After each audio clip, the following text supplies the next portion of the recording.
The temp nurse badge clipped to her wrinkled scrubs caught the fluorescent light as she moved through the hallway. He didn't see the muscle memory in how she assessed a patient's circulation with 2 fingers on the radial artery, the way her body positioned itself with its back always to walls, or how her eyes tracked every exit in every room before she'd even entered.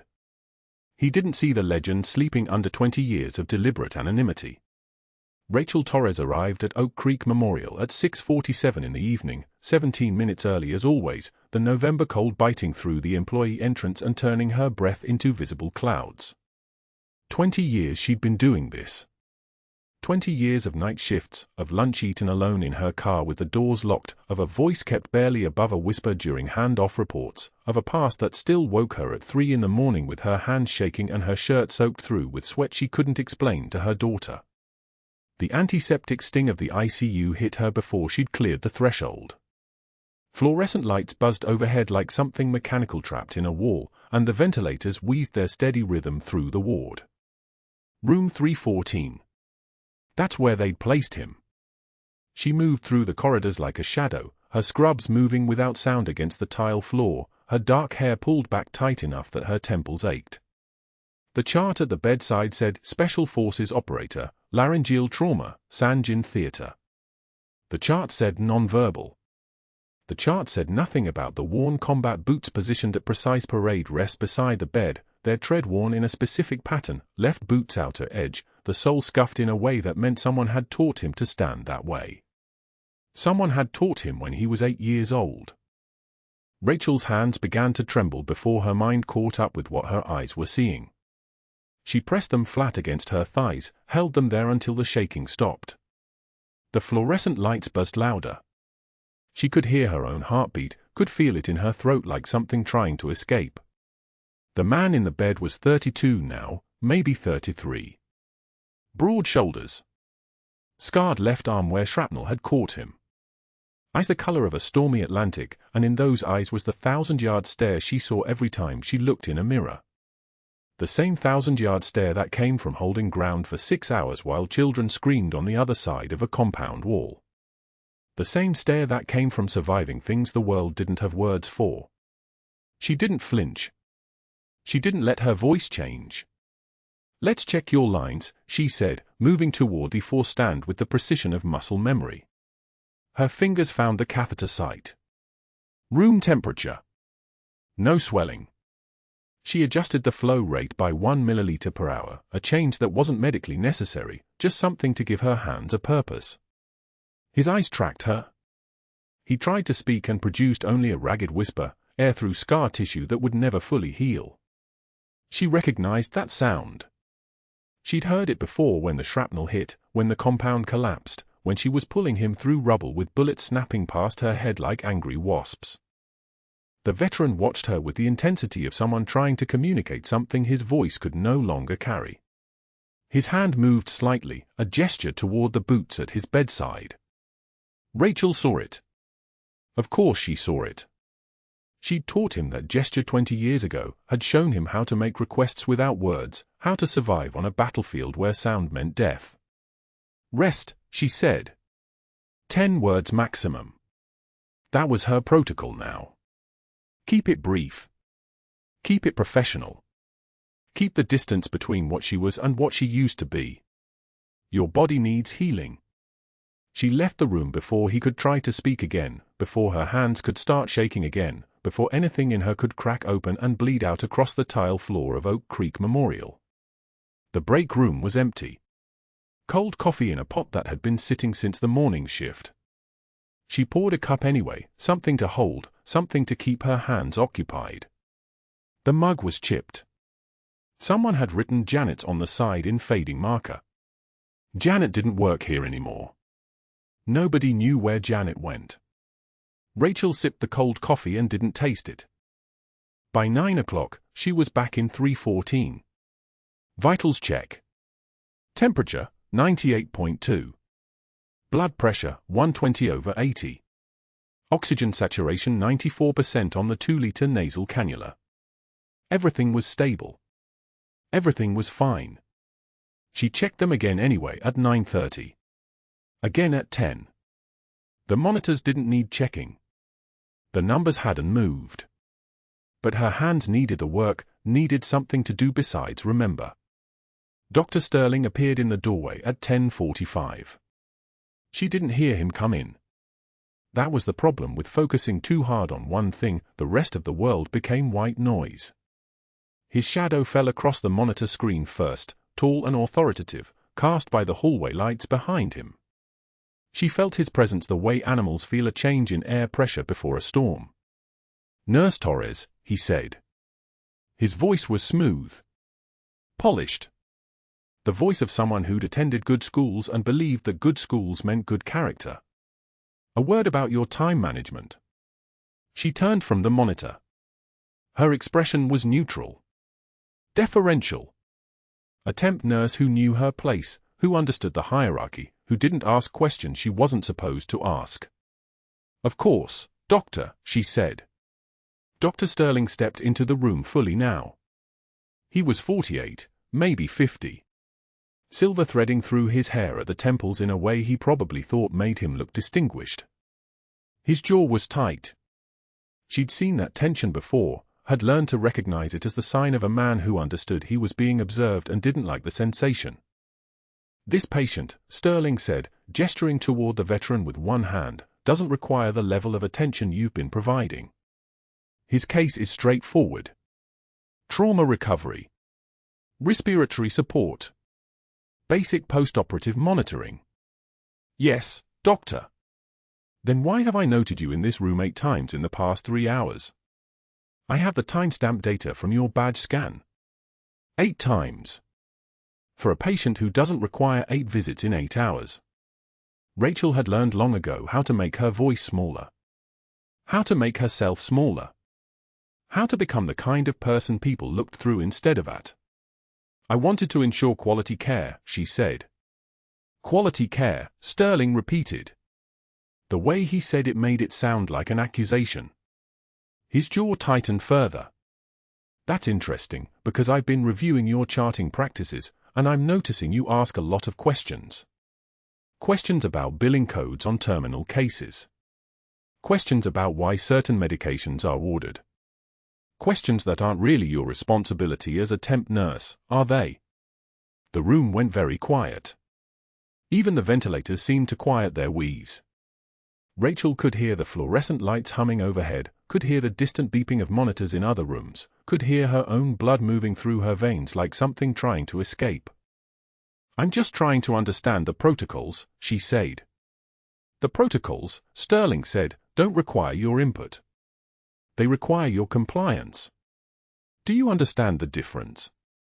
"Yes, doctor." He studied her for a moment. She kept her eyes down, kept her posture deferential, kept her hands still at her sides.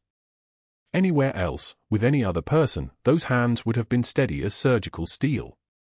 Here, in the presence of this man with his polished voice and his institutional authority, she made them quiver slightly. Just enough. Just enough to sell the performance of the frightened temp nurse who'd overstepped her authority. "Good," Sterling said finally. "Because I've been reviewing your work history, and I notice you're constantly moving between facilities. Never staying anywhere long. That kind of instability makes me wonder about your commitment to institutional standards. Makes me wonder if you're the type of employee who asks too many questions and doesn't respect the chain of command." Rachel said nothing. "I want the visits to this room to stop," Sterling continued. "Basic care only. Vitals every 4 hours, not every 30 minutes. His family has adequate private insurance. His case is being managed appropriately. Is that clear?" "Yes, doctor." I said, "Is that clear?" She raised her eyes to meet his. Just a glance. Just enough respect to show she understood the hierarchy. Just enough submission to prove she wasn't a threat. "Crystal clear, Dr. Sterling." He nodded. Satisfied. The kind of satisfaction that comes from establishing dominance, from reminding someone of their place, from flexing institutional power over a person who had no authority to resist. He turned and left the room. His footsteps echoed down the hallway. Rachel waited until she heard the elevator doors open and close before she let her shoulders relax by a single degree. In the bed, the veteran's eyes were watching her. Still tracking. Still trying to communicate something his ruined voice couldn't carry. Rachel adjusted his pillows, checked his foreline again, made certain the monitors were recording correctly. She didn't look at his face. She didn't look at the boots positioned at parade rest beside his bed. Rest, she said again. The same word. The same distance. Your body needs healing. But her hands, as she reached for the vital signs monitor, had started shaking again. Her hand steadied as she moved through the morning routine, each vital check a small act of defiance. The cardiac monitor's steady beep was the only thing in the unit that hadn't turned against her. She documented the veteran's oxygen saturation, 92%, stable for now, and made a mental note of the slight asymmetry in his chest rise that the day shift would probably miss. His daughter hadn't visited yet, which meant Sterling hadn't finished his orchestration. Rachel knew how these things worked. Timing mattered. Public witnesses mattered. Humiliation required an audience. She clocked out at 7 in the morning and was walking toward the parking garage when she saw the text from Marcus, the day-shift charge nurse, "Don't come back early if you can help it." She didn't respond. She already knew. By that evening, when she arrived for her shift at 10:45 p.m., the board at the nurse's station had been transformed into a monument to her destruction. Dr. Sterling stood 3 feet away, his arms crossed, watching her read what he'd written in red marker, R. Torres, written warning, excessive emotional attachment, room 314. Further violations will result in immediate termination. The words hung there like a sentence. Rachel's vision sharpened on the message, her fingers going white where they gripped her badge. Not a tremor. Not a flinch. Just the cold precision of a body that had learned long ago that showing pain was a luxury she couldn't afford. The veteran's daughter was visiting, standing near the water fountain 15 feet away, her face shifting from concern to something closer to pity as she read the same words Rachel was reading. Sterling's voice cut through the unit like a scalpel. Torres. A word. He didn't wait for her to move.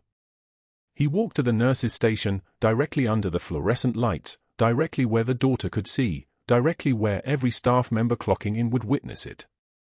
Rachel followed. Her scrubs felt like a uniform that didn't belong to her anymore, a costume the hospital was about to strip away. The veteran's daughter stepped closer, drawn by something in Sterling's tone that promised to be terrible. Your emotional involvement with patients, Sterling said, loud enough for the daughter to hear clearly, is unprofessional. Disturbing, frankly. We're not running a therapy session here. This is a hospital. You check vitals. You document. You follow protocol. You don't form attachments. You don't spend extra time in rooms that don't require extra time. This pattern ends now, or you're terminated. Clear.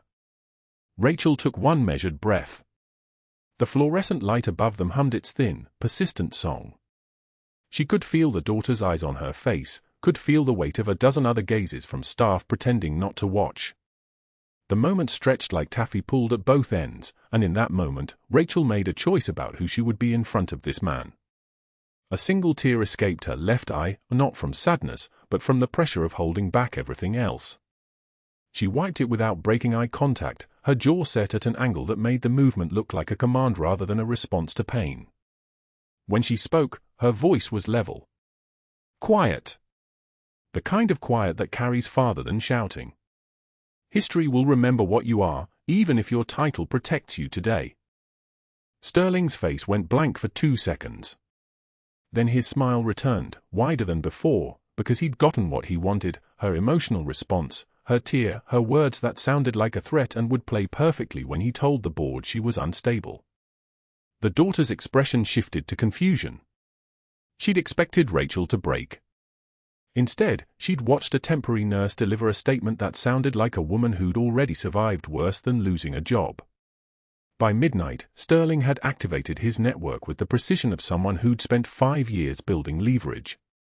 He called board member Harrison, the one whose malpractice suit Sterling had buried by claiming the patient's family declined further investigation. Just a reminder about professional courtesy. A mention of Rachel's erratic behavior. He called board member Chen, whose son's residency slot at Johns Hopkins had somehow materialized last year through Sterling's connections in admissions. A concern about a staff member who seemed to be becoming a liability. He called the staffing agency with a different voice, concerned, fatherly, mentioning possible substance abuse and erratic judgment, and I hate to report this, but patient safety has to come first.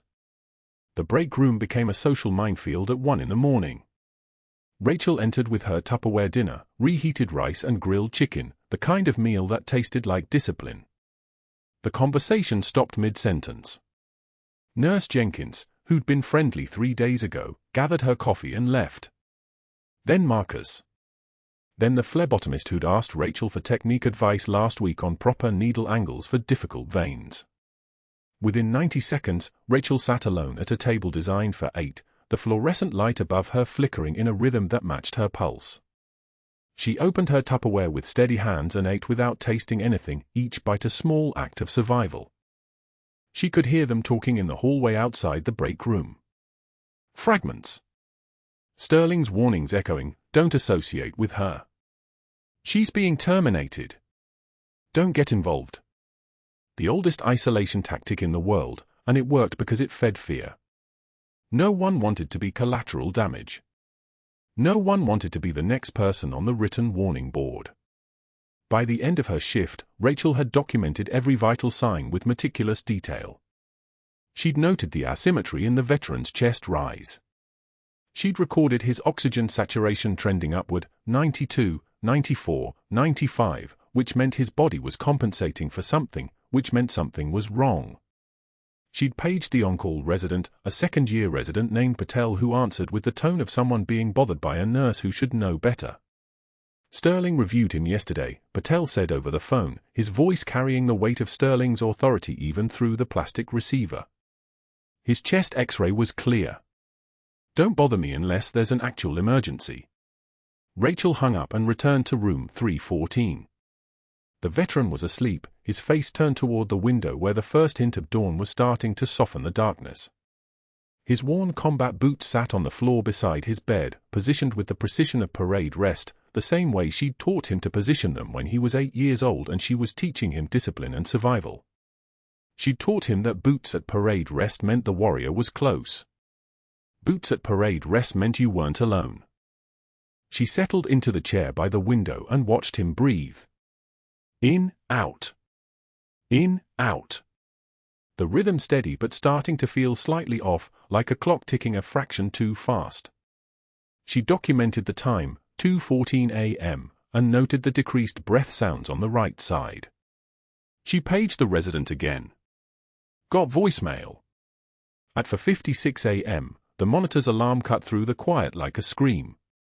Rachel moved before her mind caught up with her body. Oxygen saturation 82% and dropping. The veteran's neck veins were distended, his trachea shifting visibly to the left, his lips taking on the pale blue tinge of a body running out of oxygen. She'd seen this exact presentation in Sanjin, in the back of a field hospital tent, in the moment before everything went irreversible. Tension pneumothorax. Missed rib fracture. Air building in the chest cavity where it shouldn't be. Death in minutes without intervention. But that wasn't the worst part. What happened next was what would matter most when everything fell apart.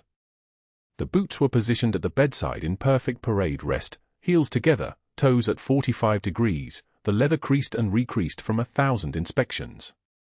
Rachel noticed them at 11:38 p.m. during her first full circuit of the ICU, and her breath caught in her throat. She'd taught him that stance when he was 8 years old, back when his name was still Samuel Ortiz and his biggest fear was thunder. Back when she was someone else entirely. She stood in the doorway of room for 12 for 7 seconds, her hand steady on the frame, and let herself remember exactly once. Then she moved. 2 a.m. rounds began at 1:58. The ventilator hummed its mechanical rhythm, a sound like a metronome ticking away survival. Rachel moved through the rooms with the precision of someone who'd measured her own heartbeat against failing ones for 23 years. Room for 10, post-op cardiac, stable. Room for 11, pneumonia, oxygen climbing appropriately. Room for 12, the veteran, vitals nominal by every standard measure, and Rachel stayed 11 minutes longer than protocol required. His oxygen saturation read 94%. His heart rate was 76, unremarkable. His blood pressure a clean 118/72. The monitors sang their steady green harmonies, and Rachel's hands moved through the assessment anyway, one careful hand on his sternum, feeling the rise and fall of breath, the subtle mechanics of a chest cavity that was supposed to contain nothing but lungs and hope. She felt it at 2:04 a.m. A tightness in the right fourth rib, below the nipple line. The fracture line was barely perceptible, a hairline whisper against her fingertips, but it was there. The initial imaging had missed it, a radiologist reading scans at midnight, probably tired, probably thinking the patient had already been through the worst. The initial imaging had been wrong. Rachel's jaw clenched once. That was all the reaction she allowed herself. The danger wasn't the fracture. The danger was what happened when fractured ribs got tired of being fractured. When each breath punctured the pleural membrane just a fraction more. When air accumulated in the space between the lung and the chest wall, collapsing the lung millimeter by millimeter, building pressure like a fist slowly closing. Tension pneumothorax. Silent until it wasn't. Lethal within minutes. She listened to his lungs again at 2:07. The right side was already quieter. She couldn't hear it on a stethoscope, no one would hear it for another hour or maybe two, not until the pressure became dramatic enough to trigger the standard monitors. But she heard it anyway because she'd heard it before. In the compound in Sanjin. In a dust storm. In a boy's chest when she'd pulled him from rubble and realized his left lung had already begun its collapse. Rachel adjusted his oxygen from 2 liters to 4 liters, a small change that wouldn't draw attention, wouldn't trigger a doctor's order, wouldn't require Dr. Sterling's approval. The chart would show it as a routine adjustment. She documented it at 2:08 with careful handwriting. Then she pulled up a chair and sat at the bedside, ostensibly checking the monitor banks, but really just waiting. The veteran's eyes were closed. His breathing was still easy, still unconscious of the gravity accumulating in his right chest cavity. His hands lay palms up on the blanket, and Rachel could see the pale scars along his knuckles from 20 years ago. Blast fragmentation. She'd cleaned those wounds at 0300 hours on a date she'd tried to forget but never would. At 2:14 a.m., his oxygen saturation dropped from 94 to 92. It was subtle. It shouldn't have triggered anything. The monitor was programmed for alarm thresholds that didn't activate until saturation hit 88. But Rachel saw it. She was watching for it. At 2:18, his heart rate climbed from 76 to 81. At 2:22, the oxygen dropped to 90%, and Rachel's mind calculated trajectory. If the pneumothorax was developing at this rate, subtle, incremental, unspectacular, he had approximately 90 minutes before the pressure became critical. 90 minutes before his trachea shifted. 90 minutes before his blood pressure collapsed like a building in an earthquake. 90 minutes before his heart would arrest from pure mechanical compression. She palpated his ribs again, more deliberately now. The fracture line was still barely palpable, but the flesh around it had tightened, the body's own response to something going wrong in the spaces it couldn't quite name. She could feel the subtle asymmetry now, the right side of his chest wall not expanding quite as far as the left with each breath. The lungs weren't moving equally anymore. Medically speaking, it was already beginning. Rachel stood and walked to the medication cart. She pulled the crash cart closer to the bed, a movement that looked routine but was calculated. She moved like someone adjusting equipment, positioning supplies, maintaining the orderly arrangement of an ICU. But she was positioning herself for what came next. She was preparing her hands. The boots at the bedside caught the fluorescent light at an odd angle, and Rachel saw dust on them. Actual dust. Raleigh dust, probably, from the parking lot or the street outside, but her brain mapped it as Helm and Province dust. That specific color of tan that existed nowhere else on Earth. The kind of dust that got into your boots and never really left, that carried memories in its granules. At 2:31 a.m., the oxygen saturation dropped to 88%. The monitor finally alarmed. A soft chime, not urgent, just notational. Rachel was already standing. She was already moving toward the door to find Dr. Sterling, to inform him of the change, to follow protocol. This was how the system worked. You reported. You waited for authorization. You let the machine decide. She got as far as the threshold of room for 12 before she stopped. The boy in that bed had been named Samuel Ortiz. He'd been 8 years old. She'd found him in the dust of a collapsed compound in Sanjin with a shard of shrapnel embedded in his lower left chest and an air leak that should have killed him before she could extract him. Instead, she'd held pressure and moved him through Taliban-held territory for 6 hours while her team laid down suppressing fire. She'd kept him breathing. She'd kept him alive. And now she was supposed to wait. Rachel turned back into the room. She was not supposed to interpret chest X-rays that the radiologist had already misread. She was not supposed to palpate for fractures that hadn't appeared in imaging. She was not supposed to anticipate the cascade of cellular collapse that was beginning, millimeter by millimeter, in the right chest cavity of a man who was still unconscious to its happening. She was supposed to be just a nurse. At 2:32 a.m., she opened the crash cart and located the needle. 14-gauge angiocath needle, sterile, sharp, capable of piercing through skin and muscle and pleura in a single clean motion. She'd used 847 of these in her life. Maybe more. Maybe enough that her hands could do it in her sleep. She didn't put the gloves on yet. There was still time. There was still protocol to follow. The veteran's oxygen dropped to 86%. His heart rate climbed to 94. His unconscious body was already responding to the pressure building in his chest, the autonomic nervous system doing what it was designed to do when air filled the wrong spaces. Panic in the blood even when the brain was sedated. Rachel's hands were steady. This was the part nobody understood about people like her. The hands didn't shake when the stakes got absolute. The hands moved like they were working on a problem that had already been solved, like the answer had been written into muscle memory 2 decades ago in a desert 5,000 miles away. She was reaching for the gloves when Dr. Sterling appeared in the doorway. He was breathing hard. His face was flushed from running, she could see it in the fluorescent light, the color spreading up his neck like anger, like betrayal. His eyes locked on the crash cart. On the needle in her hand. On her. "What are you doing?" His voice was controlled, but underneath it was something sharp. "The patient's oxygenation is declining," Rachel said. She was not trembling. She was not asking permission. "I'm preparing for a procedure." "You are absolutely not." Sterling moved into the room with his shoulders back. The radiologist read those films. "The charts are clear. You do not have standing to second-guess diagnostic imaging. You are a night shift temp nurse, Torres. You do not make clinical decisions." The way he said her name, like he was reminding her of what she was, like he was hammering it down into the floorboards where she belonged. Rachel pulled on the gloves. 1. 2. Snap the latex closed. "The right side is quiet," she said. "His chest wall is asymmetrical. The oxygen is dropping. His oxygen is at 86 and has been stable for the last 14 minutes.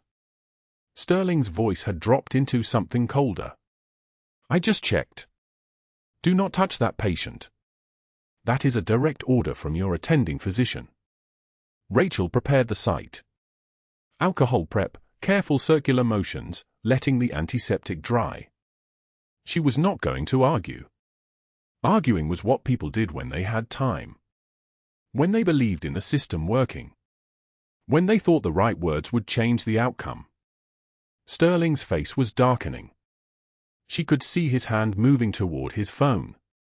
"If you perform any procedure without my authorization, I will have you removed from this hospital," he said. I will file a report with the State Board of Nursing. I will make sure you never work in a medical facility again. Do you understand me? The veteran's oxygen dropped to 84%. His heart rate was 106 now.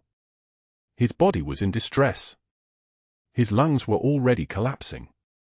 Rachel found the second intercostal space with her finger, the midclavicular line, the precise point where bone met space met hope. She'd done this with her hands shaking in a dust storm. She could do it with Dr. Sterling screaming her name. She positioned the needle. 45-degree angle. One fluid motion. She pushed. There was a hiss. That specific sound of air escaping where it shouldn't have been. The rush of pressure releasing. The sound of a tension reversing. The sound of a young man's body finally getting what it needed. The oxygen saturation began climbing immediately. 84 to 87. 87 to 91. The monitor's alarm softened, then silenced. The heart rate dropped from 106 to 96 to 88. Dr. Sterling had stopped speaking. His face was the color of old brick. Rachel secured the needle with tape, her hands moving with the precision of ritual, documentation already forming in her mind. Time, 2:33 a.m. Procedure, needle decompression, right anterior chest, second intercostal space, midclavicular line. Response, immediate resolution of tension pneumothorax. Vital stabilizing.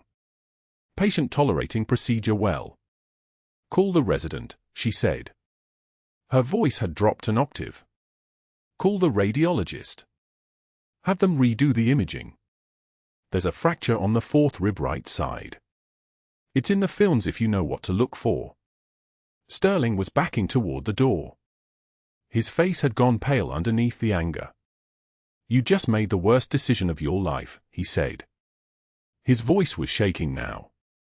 Actually shaking. I'm calling hospital administration.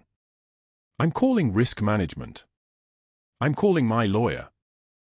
Rachel didn't look at him. She was already documenting. Already calling the resident on the callback line.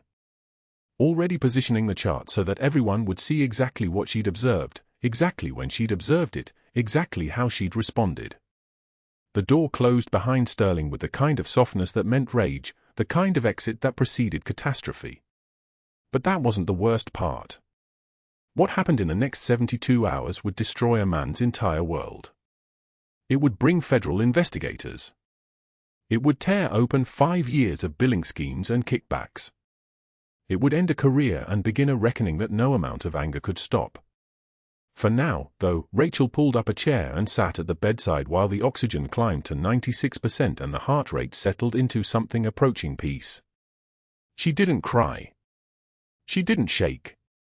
She just watched the monitors green and steady and true, proof that some decisions made themselves, that some choices were never really choices at all because the only alternative was letting someone die. The veteran's eyes moved beneath their lids, dream-searching for something. Rachel understood what he was searching for. She'd spent 20 years searching for the same thing. It was called forgiveness. It was called being allowed to save someone's life without losing your own. She was still waiting for hers. The monitor screamed. A single sustained wail that meant the veteran's lung had collapsed, the one thing Rachel had predicted 40 minutes ago when Dr. Sterling dismissed her assessment as emotional overattachment. The on-call resident, a third year who'd been trained to trust the machines more than his own clinical reasoning, froze at the bedside. Rachel didn't freeze. She moved toward the crash cart with the muscle memory of 200 battlefield saves, her hands already reaching for the 14-gauge angiocath needle before anyone else registered what was happening. Tension pneumothorax. Air trapped in the pleural space with nowhere to go, collapsing the lung, pressing against the heart, suffocating the patient from the inside out. The resident was still standing there, mouth open, when Rachel's voice cut through the alarm, "Step back." It wasn't a request. It wasn't even particularly loud. But something in the timbre, something that belonged to a different uniform, a different life, made everyone comply. She located the second intercostal space, midclavicular line. The anatomy was immutable, the same whether the patient was 8 years old in a compound in San Gin or 30 years old in a hospital in Raleigh. She prepped the skin with antiseptic in one smooth motion, the smell of iodine sharp against the ventilator's mechanical wheeze. Dr. Sterling's voice arrived before his body, coming down the hallway like an incoming storm. "What are you doing? You don't have orders for that procedure." But Rachel was already inserting the needle, feeling the resistance of the chest wall, the subtle give as the needle breached the pleural space, and then the hiss of air escaping. Oxygen at lethal pressure rushing out like a held breath finally released. The monitor's scream shifted to a rhythm. Chaotic at first, then stabilizing. The resident watched, his face pale, and murmured, "Sats climbing. 71, 78. 84. Sterling's face had gone the color of old bone. He stared at the needle, at Rachel's steady hands, at the veteran whose oxygen saturation was climbing back toward life, and something in him seemed to collapse inward faster than any lung could have. "That's not protocol," Sterling said quietly. "That's abandonment of chain of command." Rachel didn't respond.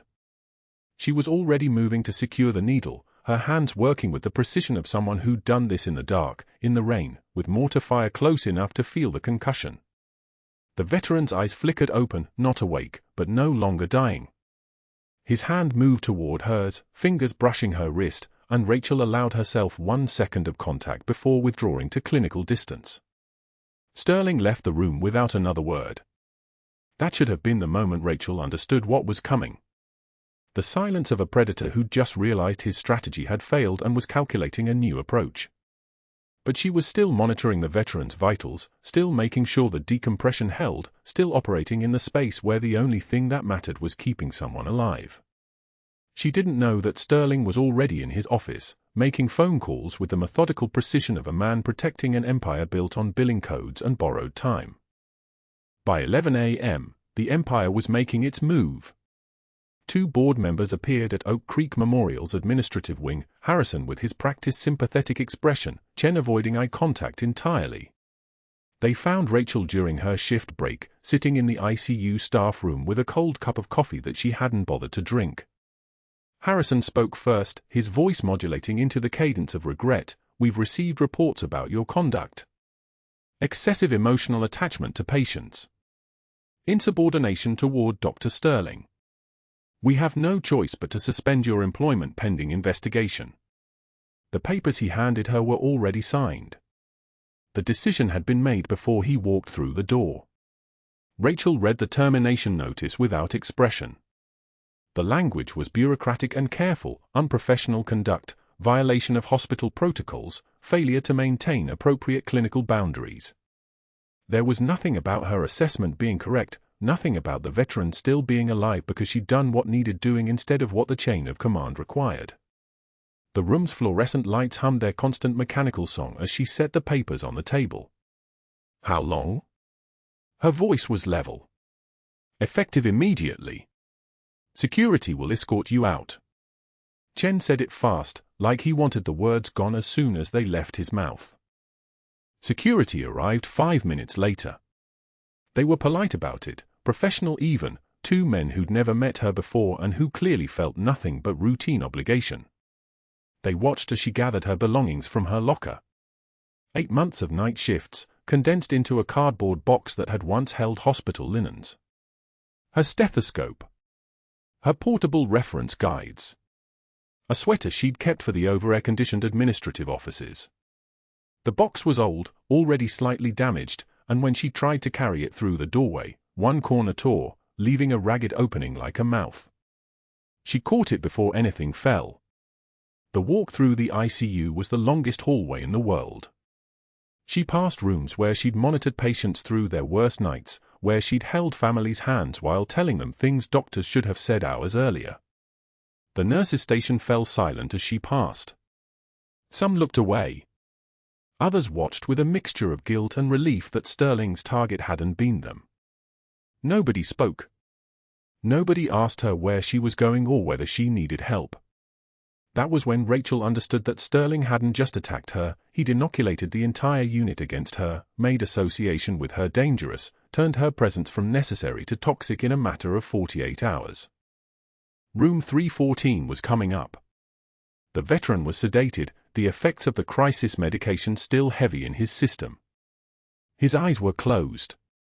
His worn combat boots were positioned at the side of the bed in perfect parade rest, the same way Rachel had taught him to stand 20 years ago, when he was 8 years old and covered in glass and shrapnel from a collapsed compound.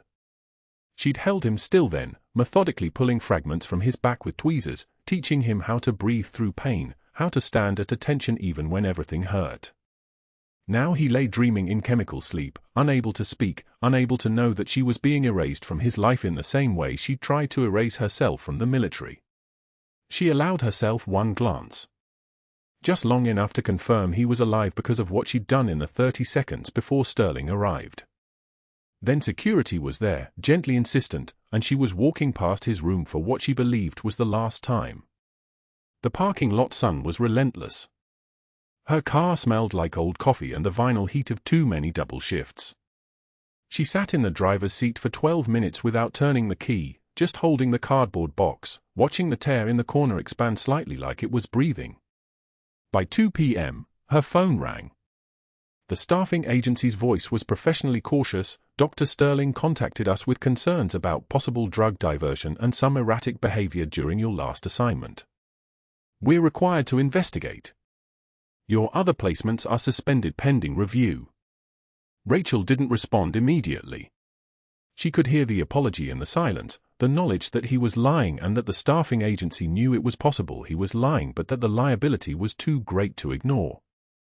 How long? She asked. 60 days minimum. We'll call you. By 4 p.m., an investigator Sterling had hired personally was sitting in a small office at Oak Creek Memorial, reviewing 3 months of Rachel's charts with a red pen. Every notation, every drug count, every vitals entry was being examined for discrepancies that could be magnified into proof of incompetence or malfeasance. He found nothing because there was nothing to find, but that wouldn't matter. The investigation itself was the weapon, the insinuation, the doubt, the professional stain that would follow her regardless of the outcome. Rachel arrived home at 4:48 p.m. still wearing her scrubs because the act of changing into civilian clothes seemed to require more energy than she possessed.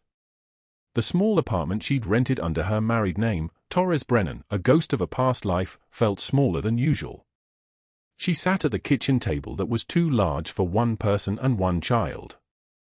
The PTSD that had driven her from the Navy 2 decades ago was rising like black water in her chest, the panic attack she'd learned to suppress through meditation and compartmentalize and beginning to surface like bodies from a drowned city. For the first time in 6 years, the wall she'd built came down. Her daughter found her there at 5:13 p.m., backpack still on from the school bus, lunchbox clutched in one small hand. She saw her mother, tears streaming silently down Rachel's face, hands shaking so badly they had to grip the table edge, and her 9-year-old understanding of the world shattered into something more complicated.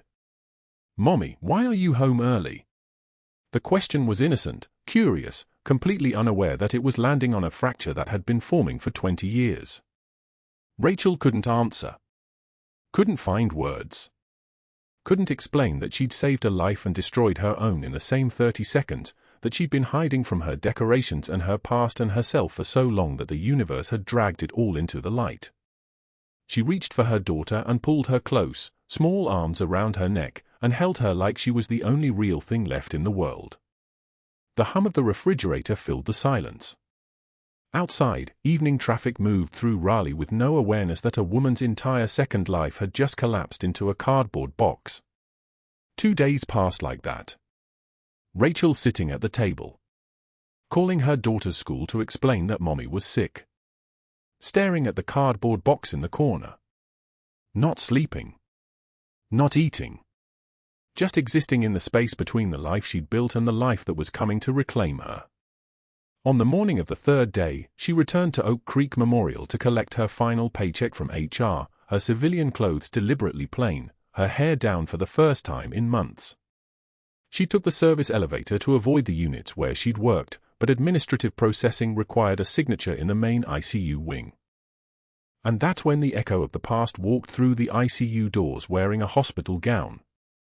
2 days later, Rachel Torres walked into Oak Creek Memorial wearing civilian clothes for the first time in months. Her hair fell loose past her shoulders instead of twisted in the regulation bun. The temporary badge hung from a lanyard around her neck, the ID they gave temp workers, the kind of badge designed to make you invisible. She was invisible now. That was the point of coming during day shift, of moving through corridors when the administrative staff were at their desks and the nurses were too busy to notice the woman collecting a final paycheck from HR. The elevator doors opened on the ICU wing. She'd meant to avoid it entirely, to take the service corridor, but the main elevator broke 3 days ago and no one had fixed it yet. So she walked past patient rooms where she'd spent 18 months learning to disappear, learning to make herself small enough that no one asked questions about where she came from or why her hands knew things hands shouldn't know. The fluorescent lights cast everything in that hospital white that made even healthy people look sick. Linoleum tiles clicked under her shoes, different shoes now, street shoes, not the soft-soled nursing clogs that let her move without announcing herself. That's when she heard the Pashto. The voice came from Trauma Bay 3, a man's voice, loud and trembling with something that sounded like recognition mixed with terror. Rachel's steps slowed. She'd heard Pashto before, heard it in her dreams sometimes, woke up translating phrases she'd spent 20 years trying to forget. The man was shouting now, his words running together, his voice cracking like glass. Medical staff moved into the bay, trying to calm him, trying to find his chart and understand what was wrong, but nothing was wrong with his vitals, his blood pressure was fine, his oxygen saturation stable. The wrong was in his mind. She could hear it in his voice. She didn't go to the bay. Instead, she continued to HR, signed the paperwork with a pen that didn't work and had to ask for another, collected the check that represented her erasure, and turned to leave. That's when the veteran's voice stopped her. Senior Chief. She froze. Not because she was shocked, she'd known he was here, had watched his vitals improve from the hallway without entering his room, the way a ghost watches the living. She froze because he'd spoken. His voice was barely a whisper, fractured from months of silence, each word coming out like he was pulling them from somewhere deep and broken inside his chest. His vocal cords had been damaged by shrapnel in Sanjin, the same explosion that killed 2 of his brothers and left him silent for 28 years. She'd read his chart. She'd known his voice was likely gone forever. She held the line for 6 hours. When I was 8 years old. She held it alone. Rachel turned.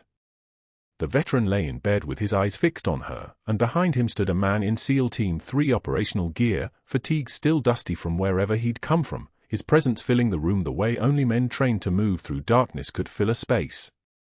He was watching her with the expression of someone who'd just understood something that changed everything.